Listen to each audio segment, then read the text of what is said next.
Aujourd'hui, un tiers de la population mondiale, plus de 2 milliards d'habitants, n'a pas accès à une eau de qualité. 25 000 personnes en meurent chaque jour, en majorité des enfants. Les déséquilibres sont criants. Un Américain consomme en moyenne 500 litres d'eau par jour, contre 200 à 300 pour un Européen et seulement 10 à 20 litres pour un Africain du Sahel. But de l'opération, satisfaire une clientèle toujours plus exigeante. Alors le temps de remplissage de la baignoire a été divisé par 3. Combien de temps là? 2 minutes. 2 minutes pour remplir 300 litres. 300 litres. Hein. Ça c'est plus un détail, on va beaucoup plus loin, c'est une vraie recherche là.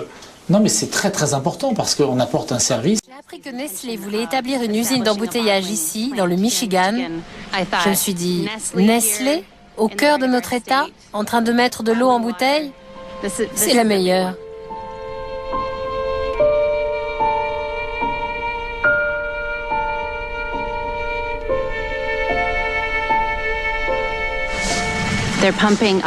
Ils pompent jusqu'à 1700 litres par minute. Et en termes écologiques, cela provoque un abaissement du niveau des rivières. Les étendues d'eau se transforment en bancs de boue et le niveau des lacs diminue aux alentours du site de pompage. Pour couronner le tout, la société Nestlé ne paie pas un centime pour l'eau qu'elle extrait.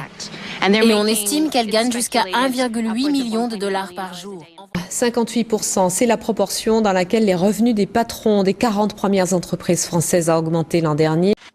La fortune cumulée des millionnaires en dollars, selon Capgemini et Merrill Lynch, c'est 40 000 milliards de dollars. Ok?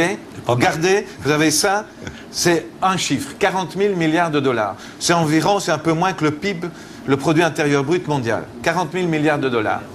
Quelle est la somme, selon les Nations Unies, dont on a besoin pour que plus du milliard de la population mondiale, donc 1 sur 6, qui n'a pas accès à l'eau potable, ait l'eau potable, que tous aient l'eau potable au niveau mondial d'ici 10 ans, que tous aient reçu une éducation, et donc on n'ait plus 850 millions d'analphabètes, que toutes les femmes aient accès aux soins de gynécologie et d'obstétrique, et que les 2 milliards de personnes qui n'ont pas des postes de santé à proximité en aient, tout ça coûterait 800 milliards de dollars en 10 ans. 800 milliards, c'est combien rapporté à 40 000 milliards? C'est 2%. En l'an 2000, les 192 chefs d'État et de gouvernement se sont réunis à New York, des Nations Unies. Et on dit, pour le 3e millénaire, il faut vaincre 8 fléaux qui vont de la faim à la low intensity war, à la guerre de basse intensité, à l'eau polluée, à la malaria, aux épidémies, etc., etc. Et ils ont fait un programme, les buts du millénaire, les 8 buts du millénaire. Éliminer la faim. Aujourd'hui, tous les 5 secondes, un enfant en dessous de 10 ans meurt de faim, par exemple. Éliminer. Et ils ont chiffré cela. Et le chiffre est, pendant 5 ans, tous les ans, les États devraient débourser 82 milliards de dollars sur 5 ans. 82 milliards de dollars. Rien ne s'est fait du tout. La faim a augmenté comme ça. Aujourd'hui, maintenant où nous parlons, c'est tous les 3 secondes qu'un enfant en dessous de 10 ans meurt de faim, selon la FAO. Et en même temps, j'apprends, qu'on en trouve 700 des milliards. D'abord, vous trouvez tous les milliards que vous voulez. Et à New York, à la bourse, dans les places financières, c'est plus de 2000 milliards qui ont été brûlés. Près d'un être humain sur 6 ne mange pas à sa faim dans le monde. Un drame qui gagne du terrain chaque jour. 925 millions de personnes sont sous-alimentées. Elles sont 75 millions de plus que l'an dernier, bien plus que l'ensemble de la population française. Et ce qui redynamise les marchés, c'est le plan de sauvetage proposé par le secrétaire au Trésor Henry Paulson. Remettre de l'ordre dans les sociétés financières en leur permettant de se débarrasser de leurs créances douteuses. Une structure de défaisance serait créée à la charge de l'État américain. Elle reprendrait les junk bonds, les créances pourries, puis les liquiderait progressivement. Coût du plan, jusqu'à 1000 milliards de dollars. Mais pourquoi vous me le dites pas, putain? Reconstruisons ensemble un capitalisme régulier et régulé, où des pans entiers de l'activité financière ne seront pas laissés à la seule appréciation des opérateurs de marché. Reconstruisons un capitalisme où les banques feront leur métier Et le métier des banques, c'est de financer le développement économique, ce n'est pas d'alimenter la spéculation. Je crois qu'il y a d'abord une question de dignité et de responsabilité. La société capitaliste dans laquelle nous vivons, je crois elle pourrait se résumer dans cette formule produis, consomme et tais-toi. Je crois que les travailleurs veulent aussi être responsables, non seulement dans l'entreprise où on leur demande de prendre des responsabilités, mais aussi dans toute leur vie. Dans les 10 dernières années, vous avez 130% d'augmentation du travail par intérim. Vous avez 60% d'augmentation des CDD, c'est-à-dire des contrats à durée déterminée, et 2% seulement des contrats à durée indéterminée. Lorsque vous prenez les 20 dernières années, vous avez 10% en gros des richesses qui ont été piquées au travail pour rétribuer le capital. Scandale dans le scandale. Une semaine après que le gouvernement américain ait injecté 85 milliards de dollars dans les caisses de l'assureur au bord de la faillite, voilà comment ses dirigeants ont dépensé une partie de l'argent des contribuables américains. Une semaine au Saint-Régis, luxueux complexe californien facturé 440 000 dollars à plus de 1 000 $ la nuit, plus de 150 000 $ de repas et 23 000 de soins de remise en forme. Même 50 collaborateurs du groupe Fortis déjeunent au restaurant Louis XV de Monaco, restaurant 3 étoiles au Michelin. Ils sont invités par la banque, une banque pourtant rachetée lundi au bord de la débâcle par BNP Paribas. Coût de cette petite pause gastronomique, 150 000 €. En tout, depuis hier, les gouvernements européens ont donc mis sur la table 1 700 milliards d'euros.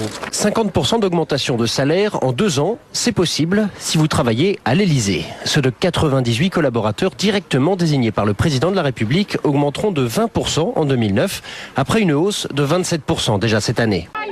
Comment est-il possible qu'en 1978, nous ayons des petits dômes qui vivent dans un tas d'ordures, alors que tant de millions d'autres sont trop gâtés, sont pourris même par leurs parents? C'est une injustice telle, c'est ça qui crie vengeance. Depuis le 15 septembre et la chute de Lehman Brothers, plus de 2500 milliards de dollars ont été injectés par les États du monde entier pour sauver l'économie mondiale. Mais vous vous êtes rendu compte que votre vision du monde, votre idéologie n'était pas juste. Elle ne marchait pas.